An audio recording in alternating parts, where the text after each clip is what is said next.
What's up, everybody? Welcome back. We are going to do Unit 8 now. We're moving on. We're going to be learning how to graph basic quadratic functions today. But before I get started, I want to kind of talk about what a quadratic is and what shape it forms. So quadratic functions, remember, are of degree 2, which means if you look at all its terms, the highest term is degree 2, or typically we'll have just the exponent 2. If the highest term has the exponent 1, it's linear. If the highest degree of all the terms is 2, then it's quadratic. And so a quadratic function, anything that is affected by gravity, typically is some way, shape, or form related to a quadratic function. So it creates this kind of anything affected by gravity creates this almost like upside down U shape. So you kind of get this beautiful looking arc. It's not an arc though, it is it's got a special name and it's called a parabola. Parabola is the name of the shape created by quadratic functions. It can be naturally occurring. It is naturally occurring in many instances, and not just in people flying through the air. And of course, the line is traveling through would be like the center of mass of the object going through the air. You can see any sort of thing flying through the air, skiers, basketball. And this one is also interesting. If you follow kind of the contour of this mountaintop, you get this kind of parabola shape facing the other way. And that parabola has a very bottom point. And it turns out the very bottom here has a name. This point right here, the very bottom, for the parabola, if it's opening up, the very bottom is a minimum. So we'll say this is called the vertex. The vertex is a minimum here. It's the absolute bottom point of our graph.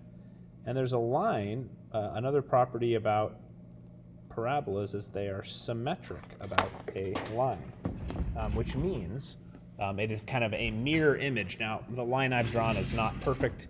It is not a mirror image. I'm sure that these two mountain peaks are not perfectly symmetric, but they're probably pretty close.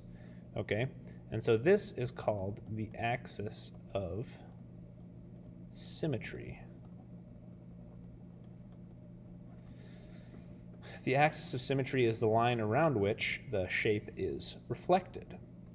So it also turns out that they're useful in architecture. So here we can kind of see a parabolic shape formed in the supports of the Eiffel Tower.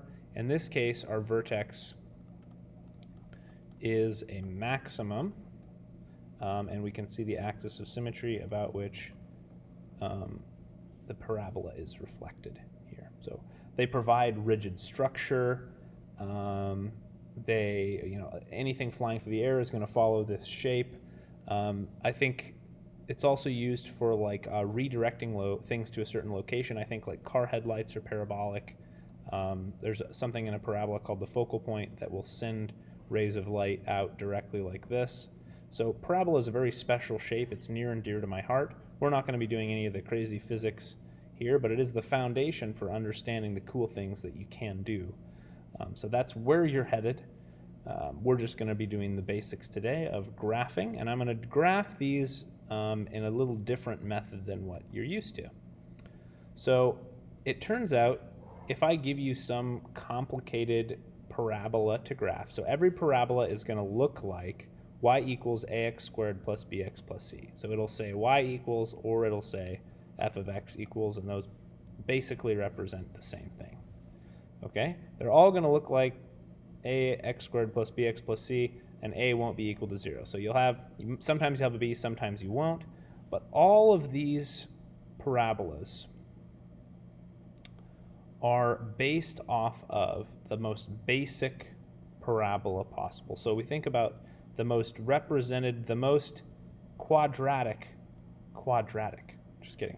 The simplest quadratic that you could possibly make would be where you eliminate these other two terms and you just have a coefficient of 1 here for our x squared term. We have to have the x squared term for it to be quadratic. So this is what we call the parent function. Now you guys have the ability to graph this. The way that you'd graph it is we can make a little table and we can plug in points and see what the points come out to be. So if you pick x equals 0, for example, y is equal to x squared. So y would be here 0 squared, which is 0. So the point 0, 0 is on my graph. Okay. 1, we're going to square 1, and we get 1, so we get the point 1, 1. Haha! That's on my line as well. Okay, how about 2? What is 2 squared? 2 squared is 4. So when we have the point 2, 4 on our graph. Okay, and you'll see this repeating. 3, let's keep going. 3 squared is 9. The process repeats. So you can really go and it will continue on. So 1 squared is 1, 1 squared is 1, 2 squared is 4, 3 squared is 9, 4 squared is 16. That's going to be way off my graph. 5 squared is 25, even further. How about negative numbers? 0 squared is 0. Negative 1, when x is negative 1, we get negative 1 squared, which is 1. Oh, now we're seeing the symmetry, right? So here's our vertex down here at this spot, and we can see that we're creating this symmetry because since a negative times a negative is a positive, then 2 squared is the same as negative 2 squared, which is 4, and negative 3 squared is 9. So here's the shape. This is the parent function. It is the most basic, I guess, like fundamental parabolic shape you can possibly have. Okay, so it looks kind of like this, and that, it's not a V, comes down and it's kind of smooth at the at the vertex there where it meets. So this is what the parent function looks like, and it's not just these points, it's all the points in between as well. For example, we could plug in like 1.5 for x. Okay, if you plug in 1.5, 1.5 squared is 2.25, I think. So 2.25, let's see if that works, 1.5. Yep, that's roughly on our graph. So you can plug in decimals, you can plug in whole numbers. This is the parent function. But for today, I'm going to be graphing this over and over and over and over and over again. So for the parent function, the value of a is 1, the value of b is 0, the value of c is 0. It's the most basic quadratic you can graph. Now we could graph every single quadratic like this by plugging in points, but it's a drag. So the whole idea is I'm going to teach you a method by which you can graph quadratics, or and really any quadratic that doesn't involve plugging in points. Okay, what it does involve is it involves us knowing the parent function really well, which we just need to know that 1 squared is 1, 2 squared, the perfect squares, 4, 9, 16, 25. If you know your perfect squares, you can plot these points very easily, right? 0 squared, 1 squared, 2 squared is 4, 3 squared is 9, so on and so forth. Have this picture seared into your skull. When you know what the parent function looks like, the rest of the graphs are going to be easy. All right, so what I'm going to do now is we're going to take a little trip. So what I've got here is I've got on Desmos a general graph of a parabola with b set to 0. So in today's lesson, we're just going to be manipulating a and c, so the coefficient of the x squared term and our constant. And what I have is I have these sliders that allow us to change the value of a. So you'll notice it's currently set to 1, which means what we have is the parent function. So you can see here 1 squared, here I am at x equals 1, y is 1, x is 2, y is 4. The y value is the x value squared. Now as I increase a with the slider, you'll notice it start to get really, really narrow, all the way up, and it'll continue to do that. And there's no end. I mean, I've ended the slider at 10, but it'll continue to get increasingly more narrow. But how do we tell how that is affecting what's happening? It appears to be getting narrow. It appears to be squeezing in as you're going this direction, but it's actually not squeezing in what's really happening here, I'm going to put the parent function on here, y equals x squared. What's really happening here is it's not squeezing in, it's stretching up. So I want you to imagine I grab the blue function, so I've changed a to 2 for the purple. I've grabbed the blue one, and imagine I've pulled all of the points up to twice their height. If you pull up all of the points to twice their height, you're going to get this purple graph here. If I change a to 3, if you take all of those points and triple their height, you will get the purple graph. So here's how you can see that. So normally the blue one is our parent function, 1 squared is 1, triple 1 is 3, and that is on our graph. Normally, 2 squared is 4 on our parent function, so this should be, the purple should be, the height at 2 should be triple what the parent function was, which is 12. Okay, 2 comma 12. 3 is normally at 9, which means the height of the purple one is going to be triple that, which is 27. So it's just tripling the heights of all of the things that you are graphing. So basically, you use a as a multiplier for all the values here. All right, so what I'd like to do is, let's continue going, and let's explore in the other direction. So here's a, we're increasing, it gets, so it's not getting narrower. I mean, I say it narrower, but really we're stretching it up as we're getting, the a becomes larger and larger and larger. When it gets to 1, it is equal to the blue. It is the parent function. And as we start decreasing, between 1 and 0, it starts to get wider. What's actually happening is it's being compressed down. I want you to imagine us kind of pushing down all the points. So here I have an a value of 0.1 or 1/10. Okay, so it's getting compressed down, and then it goes to be a horizontal line when it's 0. That would make sense because it's just y equals a constant, and the constant is set to 0. Okay, so now we start getting negative. When we get into the negative numbers, you can see that it is very wide. The parabola is very wide. And then when we get to 1, it looks exactly like the parent function, but flipped upside down. And then we can continue going that direction until it is very narrow. So it's very narrow and opening down. So we kind of have this pattern. So the opposite ends of the number line for values of a are both narrow. In the center, it's very kind of wide. And when it's equal to 1 or negative 1, it looks like the parent function. So I'm just going to press play so you can see it change between these values. So these are what the parabolas with different values of a look like. So really, really negative, then it turns positive, and they're all opening up. So we can learn a couple rules from this, and that's what we're going to write down here in just a second. All right, let's go back to our notes. What are the rules that we can pull away from this? All right, so the first one. This red axis is going to represent possible values of a. What did a do? A changes the shape, changes the parabola's shape. And it does so it does really 3 things that are possible. One thing that it can do is it can stretch up. Okay, it can kind of stretch it up, and those were for values that are bigger than 1. So where did the stretches? I'll say stretch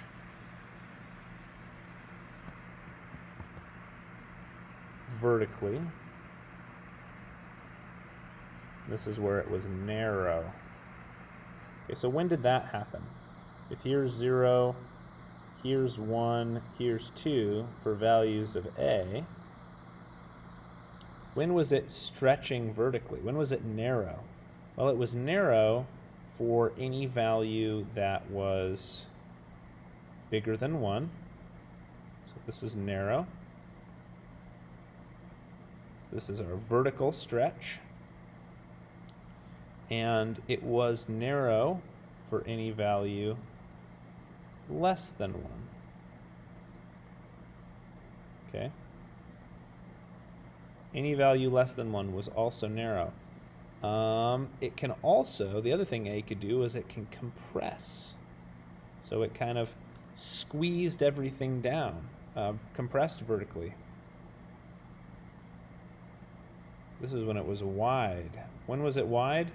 It was wide when it was between -1 and 1. The parabola looked very wide. Really, we were looking at a vertical compression. You'll see that in just a second. Okay, and when it was... what happens when it's 1 and -1? Because we had a interesting situation there. This is the parent function. And when they were negative, this was the flipped or reflected parent function. The other thing that we noticed was any value of a that was positive opened up. Okay, it opened up, and what that means is it was kind of shaped like this if I were holding my arms up. And any value of a that was negative opened down. That. So I'm going to draw a little picture in here. Let's do our parent functions first. Parent functions. Let's say that was the parent function. If it was in this region, here it's the parent function and it opens up. In this region, it's narrow, so all the way up basically gets really narrow. It's been stretched up, but it's opening up. Okay, in this region, which is between 0 and 1, it gets kind of widened out like it's been squished down, but these continue up like so. When it's equal to 0, it was a horizontal line. I'm not super worried about that. And then when you get into this region, we have a wide opening down. It's wide and opening down, so it looks like that. Here is wide and the parent function opening down, and then over here is narrow opening down. So we can kind of see what this looks like. So these are our narrow ones on the end, wide is in the middle, and we have our parent functions at 1 and -1. So it changes shape, and the other thing that it does is it can potentially flip the parabola to be upside down. Okay, in blue, what does C do? What does C do? So let's go back to our graph. C turns out to be a whole heck of a lot simpler. All C does, and could we see everything there all right? Yeah, we could.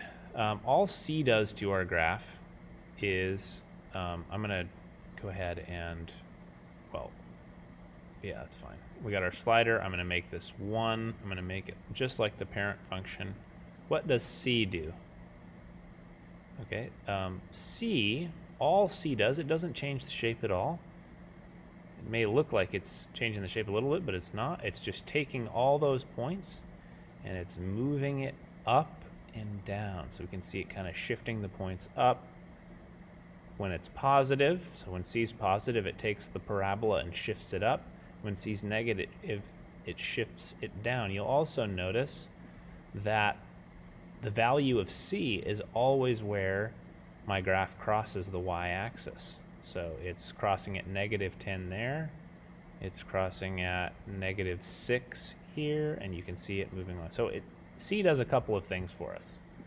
C is always our y-intercept, and it shifts the whole graph up or down. That's kind of its purpose in the equation. So if we know what the parent function looks like, and we know how to stretch and expand, or stretch and compress a graph, then we can get started. We can do a lot of cool work here to get the graph going. So for C, let's do a quick number line for C. If this is 0, if C is bigger than 0, it shifts up. If C is less than 0, it shifts down. Or you could say it has a negative y-intercept and a positive y-intercept. So here, y-int is positive. Here, y-int is negative, equal to C. Okay, let's go ahead and move on. So what are some possible values for A? All of these have a C value of 0. So here's the point 1, 1. Since this is going through 1, 1, this one in red appears to be A equal to 1. It's got the same, goes through 1, 1 with the parent function. Okay, now let's look at this next parabola up here. This one looks like it's going to cross at maybe 4 or 5, so I'll say A is equal to 4. It's been stretched up. Everything is quite a bit taller, so that's nice to look at. Actually, it's not. I think we can actually look here and see that it's not 4. It's 1, 2, 4, 6. Sorry, 2, 3, 4, 5, 6. A looks like it's about equal to 6 here. 6 times the height. So you can look at any point to figure out A and see how much taller it is than the parent function, which is quite a bit interesting. And this one appears to be very, very, very small. I'm not 100% sure what that is, but maybe we could say it's crossing here at maybe like 1/10. So we'd say like maybe A is 0.2. And all these other ones down here are just the negative versions, or sorry, 0.1. The negative versions of the graphs that we had before, because you can see that it's symmetric. So this would be A equals -1 and A equals -6. Okay, let's do some graphing now. So the technique that I typically use for graphing these, the first thing that I do is I plot the parent function. The next thing that I do to graph, I'll plot the parent function, and then I will, step 2, change the shape with A, whatever A is. Okay, and then the third step is, in our case, step 3. I'll keep step 3. Well, it's whatever. It's fine. Step 3 is we apply the shift if it's there. So first of all, let's look at our equation. Let's identify the values of A, B, and C that we have. Here, A is equal to 3. It's the coefficient of the x squared term. There is no x term, so B is 0. And C is 0 because there's no constant being added. Let's compare that immediately to the one in green. What's the coefficient of my x squared term? Here it's -1. There's no x term, so B is 0. And C is equal to 1. Okay? So now let's follow our steps. Plot the parent function as step 1. So I'm going to do 0, 0, 1, 1, 2, 4, 3, 9. That's what we did before. And we know that they're symmetric, so I can reflect all those points. Okay, so we have our parent function. This is scratch work. This is not part of the kind of our final answer. The next step will be, we don't have to do a shift right here. We won't have to do a shift because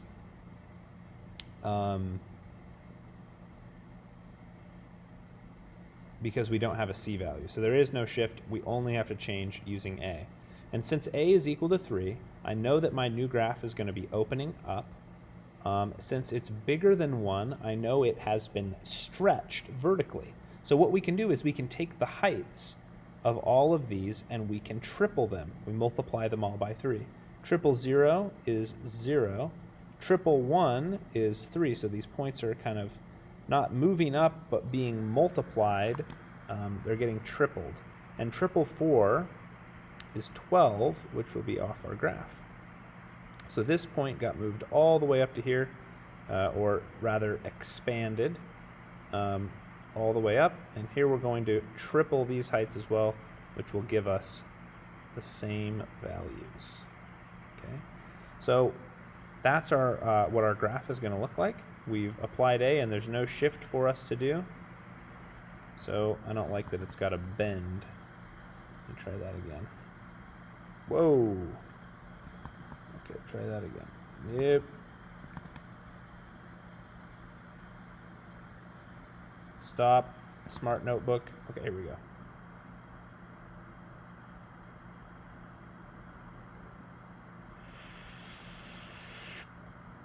Oh, got it. Okay. So now I'm going to click that. Rather than try and draw it again, I'm going to copy and paste. Flip, left, right. Oh no, I pressed the wrong one. Flip, left, right. There we go. And then I can drag that in and it should be going through. Point on the other side. So that's what our parabola looks like. The black points, you can write them really lightly if you'd like. They're just scratch work. It's not part of our graph. So you can erase them. And you're all done. And that's it. We're done. We applied the changes from A, and we did not have to do step 3 because there was no C is 0. So I'm going to change those to blue just to keep them a different color. Actually, it's not changing. Well, that's super. Anyways, let's repeat this process over here. Parent function.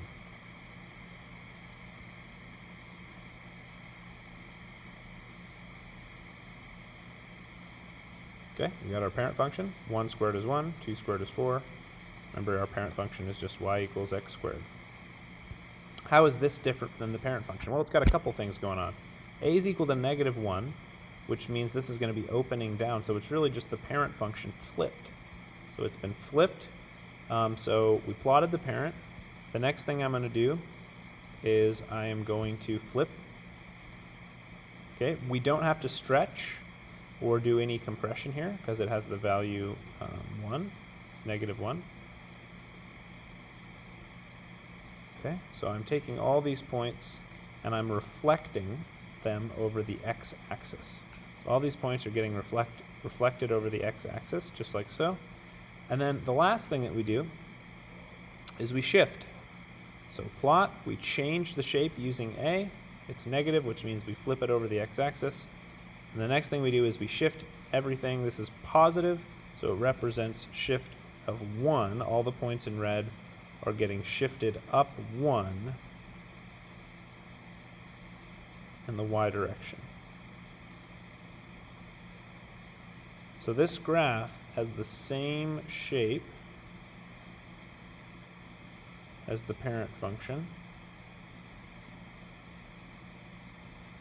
It's the same shape as the parent function, except it's facing down. It's been shifted up 1. So you do changes of A, then the shift. So that's what the one in green looks like. Okay, how about this one in red? Let's take a look at this one in red. The values of A, B, and C. A is 1/4, which is 0.25. Interesting. B is 0, C is 0. So no shift here, it's just A. So let's take a look. It's 1/4. Value of 1/4. 1/4 is right here, which means it's going to be wide. And it's going to be opening up because it's positive. Okay. So I'm going to follow the process. So I'm going to start with my parent function. Now I want you to imagine that I keep going here. So if I were to keep plotting these points, 1 squared is 1, 2 squared is 4, 3 squared is 9, 4 squared is 16, which is way off the graph. 5 squared is 25, which is also way off the graph. And now we're going to apply A. So what we're going to do is we're going to take all of the heights, and this works for any of these questions for making the changes with A. You take all of the heights of these points, and you multiply them all by A. So we're multiplying by 0.25, which is 25%. So the height of the new graph and our final graph is 25% of all the heights of the previous points. 25% of 0 is 0. 25% of 1 is 0.25, and I can reflect that point. 25% of 4 is 1. 25%, or 1/4, times 9, a quarter of 9 is something. What is that? 2.25, is that right? Yep. So this is way up at 9. 1/4, or 25% of that is 2.25. Okay, and then we keep going. A quarter, this would be way up at 16. A quarter of 16 is 4. A quarter of 25 is 6.25. Or sorry, quarter of 5. So this would be up at 25. So take 25 and divide by 4 is 6.25. And you can keep going. 6 squared is 36. And a quarter of 36 is 9. So you can see these curves forming. It's beautiful, and that's what our curve looks like. And we don't have to worry about a shift because C was equal to 0. That's what f of x equals 1/4 x squared looks like. Okay, last one.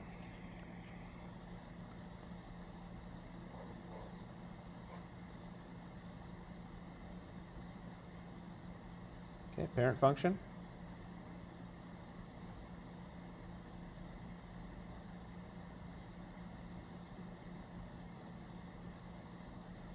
All right, plot our parent function. Now we're going to apply changes with a. So what's happening? It's negative, which means it's going to open down, and it's going to be narrow. It's going to open down, it's going to be narrow, which means we're stretching. So what I'm going to do is, so normally with the parent function, I would go over 1, up 1. Now with a stretch of 2, I would go over 2, up 2, except it's opening down, so I'm actually going to go down 2. So you could stretch by 2 and then flip it if you want and do them separately. I'm going to try and do them at the same time. So normally 2 squared is 4. If we have if we're multiplying by 2 here, then we're going to double all of our, so we're going to double all the values and make them negative, basically. So 1 doubled is 2, made negative is negative 2. 2 doubled, 4 doubled is 8, because 2 squared is 4, is 8, except we're going in the negative direction, so it's negative 8. And we can do the same thing here. These are going to result in the same values.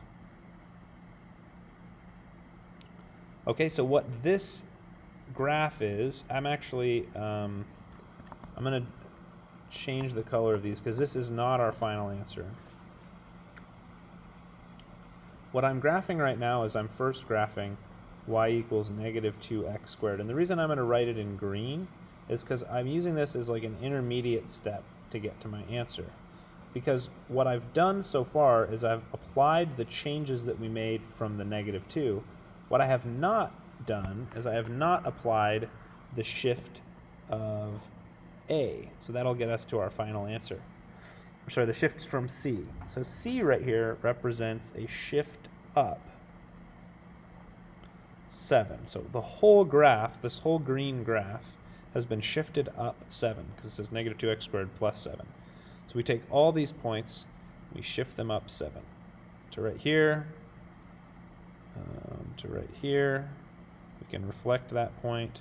This is at 8, so it'll be at 1 right there. And right here. And then we can connect the dots with the next one beyond here. Let's see. So normally, let's see about the green one here. Normally we would go over 3 and up 9. We're going to go, oh, not quite. It'll be just off the graph. That's okay. This is good enough.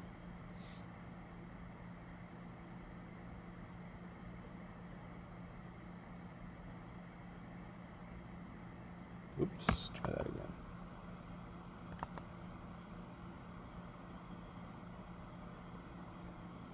All right, that's what our graph looks like. So let's recap what we did. We plotted the parent function. In the green, we applied the changes applied from our A of negative 2, which was a vertical stretch of 2 and a flip. So everything got stretched by a factor of 2, doubled, and then we flipped it over the x-axis. And once that was done, we shifted everything up 7, and we get our final graph. Now these other dots do not need to be included. They are not part of the graph. That is just scratch work that Mr. Slagle includes. Okay? That's it. I hope you liked it, and yeah, we'll see you next time.